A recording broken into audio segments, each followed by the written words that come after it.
Assalamualaikum warahmatullahi wabarakatuh. Perkenalkan, nama saya Farid Gustafirin dengan NIM 304021000101 dari kelas IB.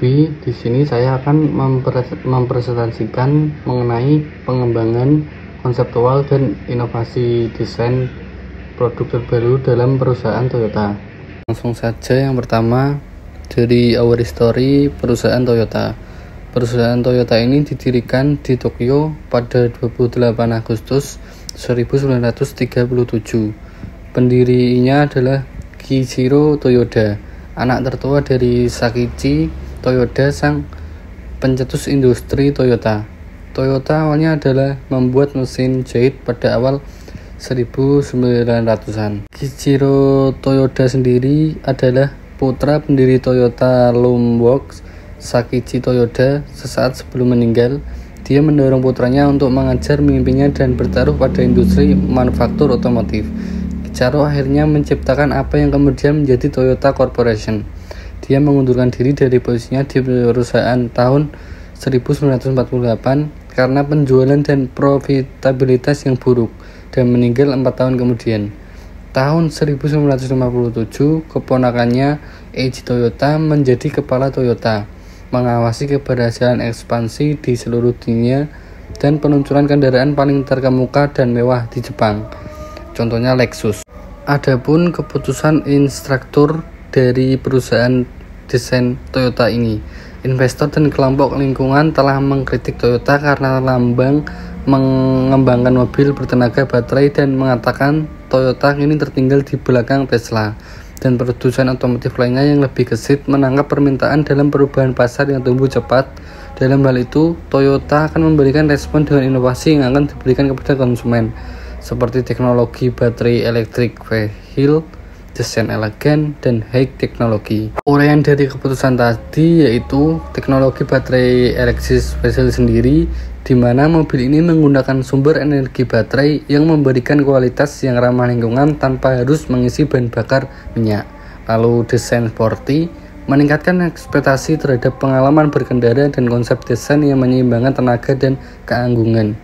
Lalu high teknologi, adanya peringkat keras aren yang dapat mengikuti perangkat lunak terbaru yang menggunakan data kendaraan untuk mempercepat pengembangan yang memenuhi kebutuhan pelanggan untuk memberikan nilai lebih menyenangkan terhadap pelanggannya. Beberapa divisi yang terlibat dalam perusahaan Toyota ini yaitu divisi produksi yang bertanggung jawab atas pelaksanaan operasional sehari-hari. Lalu divisi kualitas.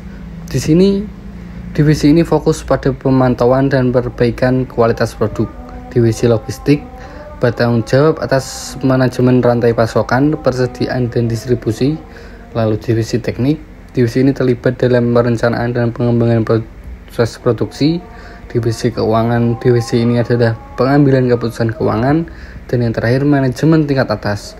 Manajemen eksekutif juga terlibat dalam pengambilan keputusan strategis yang mempengaruhi TPS secara keseluruhan. Lalu model desain dari implementasi presentasi saya yaitu Toyota akan meluncurkan model mobil listrik di segmen mewah dengan kendaraan yang menggunakan sumber daya listrik alias inovatif internal multi-purpose vehicle, di mana mobil ini secara dapat dikatakan sebagai multifungsi. Misalnya, seketika dapat digunakan untuk memanen dari hasil perkebunan atau di pasar, dan digunakan sebagai kelapa untuk berjualan, daya perjalanan low, serta digunakan dalam perjalanan yang nyaman. Gambar hanya pemanis. Adapun informasi yang harus dibutuhkan dalam implementasi untuk konseptual inovatif desain ini, yaitu perancangan model, data produksi, data kualitas, lalu data keuangan, data permintaan pasar, dan data informasi inventory. Lalu adapun latar keputusan instruktur. 1. Tujuan perusahaan. Toyota bertujuan untuk menargetkan lebih banyak produk bertenaga EV hingga 2026 mendatang. Lalu kondisi pasar, untuk mengetahui informasi deretan baru dan informasi lainnya. Lalu ada supply chain.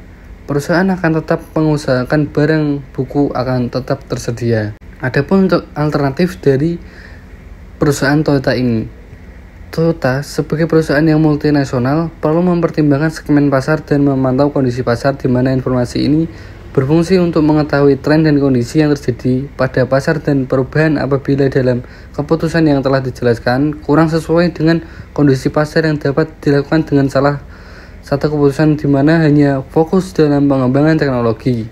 Dari beberapa fitur aplikasi seperti sistem-sistem yang unggul dan model desain yang seperti agar menambah minat pembeli terhadap konsumen. Jadi, dari presentasi saya tentang desain produk ini, keputusan infrastruktur yang diambil oleh Toyota dalam merespon perkembangan teknologi dalam bidang otomotif.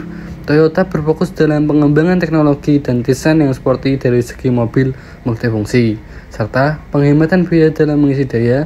Dalam alternatif Toyota mengembangkan sebuah sistem terbaru dalam mengisi daya. Dalam alternatif Toyota mengembangkan sebuah sistem terbaru, keputusan hanya berfokus dalam pengembangan teknologi dari beberapa fitur aplikasi serta maupun sistem-sistem yang unggul dan model desain yang sporty agar menambah minat pembeli terhadap konsumen. Sekian presentasi dari saya, kurang lebihnya mohon maaf.